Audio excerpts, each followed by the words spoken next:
Thank you so much for joining us from National Organization for Women. What does today mean to you?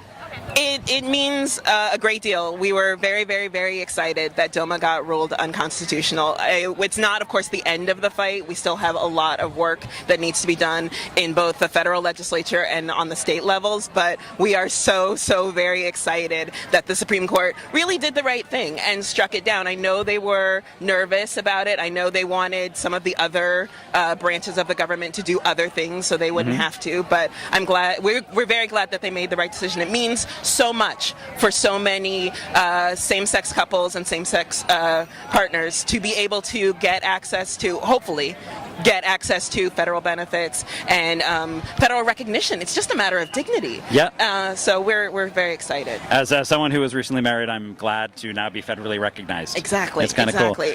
And what brings you here? Well, there are 12 states in the District of Columbia that currently recognize marriage equality, and that's wonderful, and we're thrilled that the Defense of Marriage Act has been struck down and that those couples will now have access to all of the federal benefits that they deserve. However, that means that there are still 38 states where marriage equality doesn't exist, and that's something that we at NOW are really committed to and that we're going to fight for, and something that I personally am very committed to fighting for. I'm the regional fellow for the Southeast and the Southwest, and so the majority of my states don't have recognition for marriage equality, and so I'll be working with a lot of chapter leaders on those issues and helping them to organize in their states. You know what also happens in the majority of the states in your district? I can get fired for being gay. Exactly. Transgender people can get fired in 38 states for being gay. So yeah, there's a lot of work we still have to do. And we are working on all of that. We are working by on we, you mean? National Organization for Women. Yay! We are working on all of that. We are working on workplace harassment and discrimination. We are working on workplace sexual assault. We are working on all parts of actually the workplace environment, equal pay, the benefits, recognition, all of that. I mean, we've been around for just under 50 years, but we are committed to working on issues, all the issues for all women, including equal marriage, including transgender women, including low income, women of color, you name it, you identify as a woman, we're working for you. I don't think anyone can argue that the National Organization for Women has been slacking. Thank you. So tell me a little bit about what happened yesterday with the Voting Rights Act and how did that affect the work that you do at National Organization for Women? That was really disheartening. That was a really disheartening decision to essentially have the Supreme Court say, well, no one's looked at this in 40 years, so we're going to give everybody a clean slate, and they're going to have to show us that they're going to need some supervision. It was really disheartening because we know what happened and we know what's going to happen. And even last night, one of the states, I'm probably going to get it wrong, Texas, just 2 hours later, 2 hours after the decision. Right. And you're just like, this is why it was in place. It was in place because given their will, they were going to do something terrible. And I mean, I imagine that there is going to be a time period in which people need to be forgiven for essentially the sins of their fathers, but it is not now. It was not now. No. Well, and something that was pointed out actually on the Daily Show last night, they said that, well, the times have changed since 1965 and the Voting Rights Act was implemented. But the reason so many of those things changed was because of the Voting Rights Act, and why would you take that away? Exactly.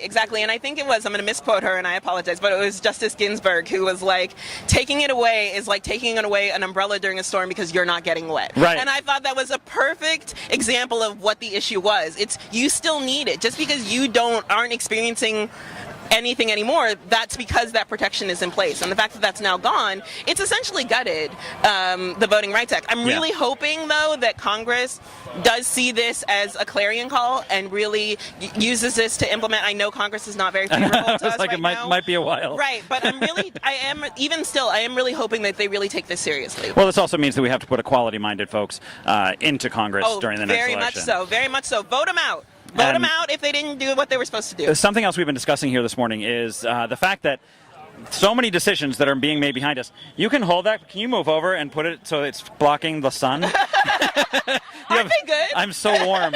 Dear God. Thank you. Something we've been talking about this morning is the fact that in the building behind us, there's so much having to do with our future that's being decided, and it's all being decided behind closed doors with really no access whatsoever. What are some of the things that we can do? I mean, we've talked about, how do we implement having cameras put in there at the very least? All we get are lists of words, and we've had some elected representatives on here earlier who have essentially said, well, we kind of like the mystique around the Supreme Court, and we don't want to make them part of the soundbite journalism that we're part of today. And another person, I think, Mark Takano, told us that he was surprised, or he didn't want the cameras in there because they should have some sort of heightened amount of privacy, and that surprises me. What kind of work do you think we should be doing, and what kind of do you think the Supreme Court should be as accountable as people that we elect? Well, Alendra can certainly speak better to this than I can, but I think that one of the most important things about a democracy is that we have an independent judiciary.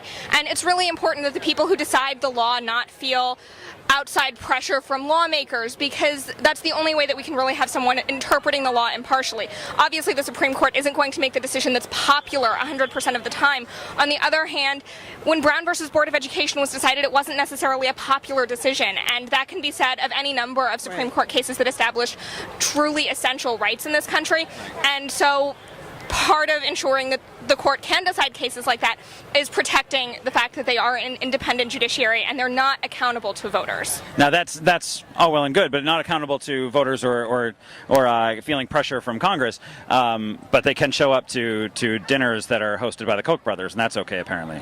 So. Oh, I can't even necessarily speak to that, but I will say that the Supreme Court is the court of the people. It is the final court of the people. And the now is actually very committed on the federal and state levels to doing court watches. Yeah. When we have judges who are not doing correctly, when we know that there are cases that need to go on, we have our members sit in the courts and watch. And so if it got to that point that we felt the Supreme Court needed that, we'd probably advocate for that. Awesome. Well, thanks very much for joining us from the National Organization for Women. We're very glad to have you here. Thank you so much.